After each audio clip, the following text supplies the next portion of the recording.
Hello बच्चों, आज हम आपको इतिहास का नया टॉपिक बौद्ध धर्म पढ़ाएंगे।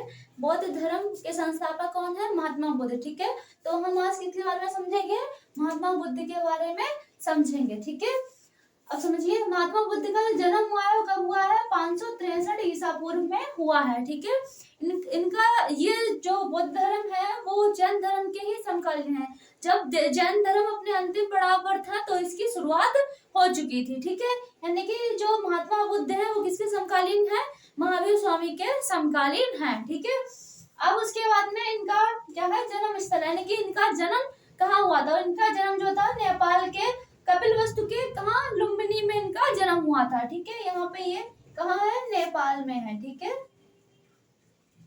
नेपाल में इनका जन्म हुआ था। ठीक है, इनके पिता का नाम क्या था? शुद्धोधन था। ठीक है, इनके पिता, और इनके पिता जो थे वो शाक्य कुल के राजा थे। ठीक है, ये क्या थे? इनके पिता राजा थे, यानी कि महात्मा बुद्ध थे वो क्या थे? एक राजकुमार थे।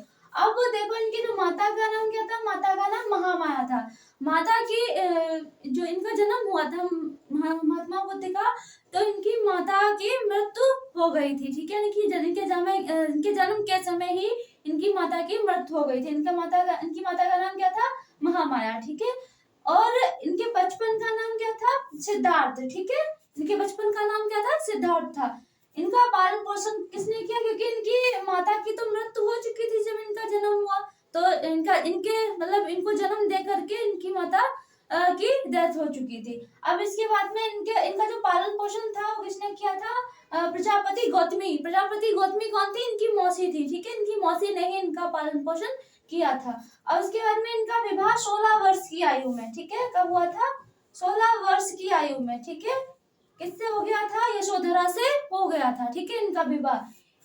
फिर बाद में इनका पुत्र भी हुआ। पुत्र का नाम क्या है? राहुल यानी कि इनका पुत्र था। ठीक है, उसके बाद में इनका जो प्रिय सारथी था उसका नाम क्या था? चन्ना था। ठीक है, यानी कि वैसे तो ये कहीं जाते नहीं थे, क्योंकि जब इनका जन्म हुआ था तभी जो पुरोहित थे या जिसने नामकरण किया, ठीक है, जिस ब्राह्मण ने, तो उस ब्राह्मण ने बता दिया था कि ये जो बालक है आगे जाकर के एक बड़ा संत बनेगा, ये मतलब कि जन कल्याण करेगा। इनका जन्म हुआ है वो जन कल्याण के लिए ही हुआ है, यानी कि मानवों का कल्याण करे ये बालक करेगा। ठीक है, तो मतलब उन्होंने बता दिया कि एक महायोगी बनेगा। तो इनके जो पिता थे, ठीक है, उनको बहुत ही चिंता होने लगी कि हम तो एक राजा है, राजा का पुत्र योगी बनेगा, ये तो मतलब अच्छा नहीं है, तो फिर मेरा राजपाट कौन संभालेगा, मेरा वंश कैसे बढ़ेगा आगे। तो इन सब चक्कर में इनके जो पिता थे, इनके पिता ने कभी इन्हें बाहर निकलने ही नहीं दिया। अपने पूरे महल को ही इन्होंने पूरा शहर बना लिया था। घूमना है तो उसी महल में घूमिए, कहीं बाहर जाने का मतलब कोई रास्ता इन्हें दिया ही नहीं था कि आप बाहर नहीं घूम सकते। इनको बाहर की दुनिया के बारे में कुछ पता ही नहीं था। इनके पिता ने जितने भी बुजुर्ग थे उनको अपने महल से यानी कि दूर रखते थे, बाहर रखते थे। बीमार लोगों को बाहर रखते थे, ठीक है, जो गरीब लोग थे उनको बाहर रखते थे, मतलब कि, और जो मृत्यु होती थी वो भी महल के अंदर नहीं होती थी, बाहर उन्हें जो मृत्यु होती थी बाहर, यानी कि जो स्वस्थ लोग थे वही सिर्फ महल में रहा करते थे। तो क्योंकि बता दिया था ब्राह्मण ने कि इनका मन इन सब चीजों से भ्रमित होकर के ये योगी बन जाएंगे, तो इसीलिए इनके पिता ने ऐसा किया था। लेकिन ये सारथी मतलब ये महल में ही घुमाया करता था इन्हें। लेकिन जब इन्होंने बहुत ही जिद की कि नहीं, मुझे बाहर की मतलब दुनिया देखनी है, बाहर देखना है कि क्या होता है क्या नहीं होता है, ठीक, क्योंकि अब तुम्हें मेरा मतलब इनसे कहा कि मेरा जो हुक्म है या आदेश है वो तुम्हें मानना पड़ेगा, क्योंकि हम एक राजकुमार है और राजा के पुत्र हैं। तो इन्होंने कहा, ये मना करते रहे, लेकिन उन्होंने कहा ठीक है घुमा देंगे। तो सबसे आपने नाटक तो देखा ही होगा ना महात्मा बुद्ध का, तो या फिर कहानी सुनी होगी, तो इन्होंने चुपके से क्या किया, महात्मा बुद्ध को ले गए। ठीक है, तो इन्होंने पूरे जब बाहर निकला तो कोई गरीब मिल गया, कोई किसी की मतलब की मृत्यु हो गई, कोई मुद्रावस्था में शांत बैठा हुआ है, तो सब ये पूछते गए धीरे धीरे। कहानी सुनी होगी आपने ना, तो ऐसे ही मिलते गए, ठीक है, बहुत ही बीमार लोग मिलते गए। लेकिन जब लास्ट में जब योगी एक संत मिला बैठे हुए शांत अवस्था में। तो इन्होंने कहा कि ये कौन बैठा है, तो जो इनका सारथी था चन्ना, तो उन्होंने कहा कि ये अपनी जो जीवन है वो ईश्वर को समर्पित कर दिया है इसने, ये बिल्कुल मोह माया से ये मुक्त बैठा है, इसकी जैसी जिंदगी मतलब और किसी की नहीं है। तो उसी समय इनका क्या है, दिमाग मतलब जो बुद्धि थी इनकी वो पलट गई कि नहीं, हमें भी अब योगी ही बनना है, मोह माया को छोड़ना है। ठीक है, तब ये वापस महल लौट के आए तो इन्होंने निर्णय ले लिया कि नहीं, मुझे अब संत बनना है, अब जो मतलब सांसारिक जीवन से मुक्त होना है। ठीक है, तो कुछ ऐसे इनकी मतलब जो जिंदगी थी वो आगे योगियों के रूप में बढ़ती चली गई। ठीक है, अब उसके बाद में इनका घोड़ा, जो प्रिय घोड़ा था इनका, कौन था, कंथक था। ठीक है, उसके बाद में इनके गुरु, अब पहले एक बात समझ लीजिए, हमने यहाँ पे पॉइंट नहीं लिखा, इनके जो इन्होंने ग्रह त्याग किया था। ठीक है, तो ग्रह त्याग करने के बाद ये सारनाथ आ गए थे 5 सदस्यों के साथ, यानी कि अपने 5 मित्रों के साथ में, या 5 लोगों को ले लिया था इन्होंने। तो ये कहाँ आ गए थे, सारनाथ आ गए थे। सारनाथ में इन्होंने मृगदाव वन में, ठीक है, यहाँ पे लिखने का तो बीच नहीं, आप ऐसे लिख लीजिए, अब आप लिख लीजिएगा। ठीक है, सारनाथ के मृगदाव वन में इन्होंने 6 वर्ष तक तपस्या की थी।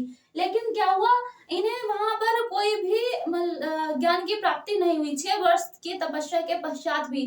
तो ये फिर बिहार चले गए थे, बोध गया चले गए थे, फिर इन्हें वही ज्ञान की प्राप्ति। अब समझिए, इसके बाद में इधर इनके जो गुरु थे वो शाक्य गुरु। ठीक है, शाक्य गुरु का नाम क्या था, अलग राम था। ठीक है, और इनके जो योग गुरु थे वो रुद्रक राम थे। ठीक है, तो इनके 2 गुरु थे, शाक्य गुरु और योग गुरु। ठीक है, इनकी जो ज्ञान की प्राप्ति हुई वो 35 वर्ष की आयु में बोध गया में निरंजना नदी के तट पर हुई थी। ठीक है, बोध गया में या गया में, बोध गया गया बात एक ही है। ठीक है, निरंजना नदी के तट पर और पीपल के वृक्ष के नीचे इन्हें क्या हुआ, ज्ञान की प्राप्ति हो गई थी। कब, 35 वर्ष की आयु में। लेकिन इन्होंने घर कब छोड़ा था, 29 वर्ष की आयु में घर का त्याग कर दिया था, यानी कि सांसारिक जीवन से ये मुक्त होकर के अपने योग के पथ पर निकल पड़े थे। ठीक है, और 6 वर्ष तक कहा इन्होंने तपस्या की, मृगदाव वन में, सारनाथ के। ठीक है, सारनाथ कहाँ है, उत्तर प्रदेश में है।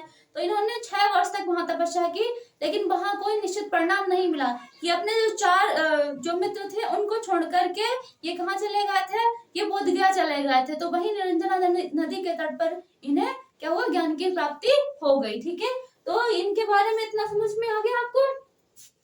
अब उसके बाद में इन्हें जो इनके जीवन की जो प्रमुख घटनाएं हैं उनके बारे में समझाते हैं। कुछ पॉइंट और रह गए वो समझ लेते हैं। ठीक है, फिर उसके बाद में इनके जो जीवन से संबंधित घटनाएं हैं उनके बारे में समझेंगे। तो इनका पहला उपदेश था वो कहाँ हुआ था, सारनाथ में। सारनाथ में किस स्थान पर, ऋषिपत्तनम नामक स्थान पर इन्होंने पहला उपदेश दिया था अपना। ठीक है, उसके बाद में क्या है, और किस भाषा में दिया था, पाली भाषा में दिया था। ठीक है, जो जैन धर्म है उसमें कौन सी भाषा में उपदेश देते थे, प्राकृत भाषा में। ठीक है, और इसमें पाली भाषा चलती थी। ठीक है, और ये जो पाली भाषा थी ये जैन धर्म से बौद्ध धर्म काफी मतलब इसका उत्थान हुआ, क्योंकि इसमें जो राजा थे, अनेक राजाओं का, उनको बड़े बड़े राजाओं का संरक्षण मिला, जैसे अशोक का संरक्षण मिला किसको, बौद्ध धर्म को। ठीक है, और इसके बाद में इसमें जो मोक्ष प्राप्ति का इन्होंने सरल रास्ता बताया, उसमें काफी कठिन रास्ता था। ठीक है, और इसमें भाषा यानी कि उपदेश भी सरल भाषा में दिया जाता था, यानी कि उसको समझा जाता था। लेकिन जो पाली प्राकृत भाषा है वो थोड़ी कठिन भाषा थी। ठीक है, तो इसमें कौन सी भाषा चलती थी, पाली भाषा, मतलब पाली भाषा में उपदेश देते थे। ठीक,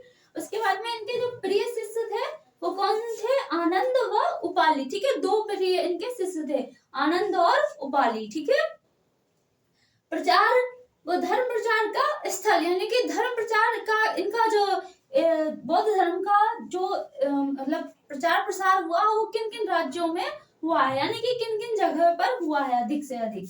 तो शाक्य यानी कि लुम्बिनी में इसका प्रचार प्रसार अधिक हुआ है। ठीक है, उसके बाद में काशी भी उस समय ये स्थल था इसमें। उसके बाद में मगध सबसे बड़ा स्थल था। ठीक है, प्रचार प्रसार, क्योंकि इसमें मगध साम्राज्य था उसके जो शासक थे। ठीक है, तो ज्यादातर हर शासकों ने इस धर्म को उठाने का प्रयास किया। ठीक है, अंग, मल्ल, वज्जी, कौशल राज्य, ये सब क्या थे, ये राज्य थे जहां पर इस धर्म का प्रचार प्रसार अधिक से अधिक होता था। ठीक है, अब उसके बाद में क्या है, जीवन का मतलब इनका इनकी जो मृत्यु हुई है वो कब हुई है, 483 ईसा पूर्व में इनकी मृत्यु हुई है। ठीक है, 80 वर्ष की आयु पूरी होने पर, ठीक है, इनकी मृत्यु हो गई। अब इनके जीवन से संबंधित जो घटनाएं हैं उनके बारे में हम समझते हैं। ठीक है, अब देखो बच्चों, महात्मा बुद्ध के जीवन से संबंधित प्रमुख घटनाएं एवं उनके प्रतीक चिन्ह। ठीक है,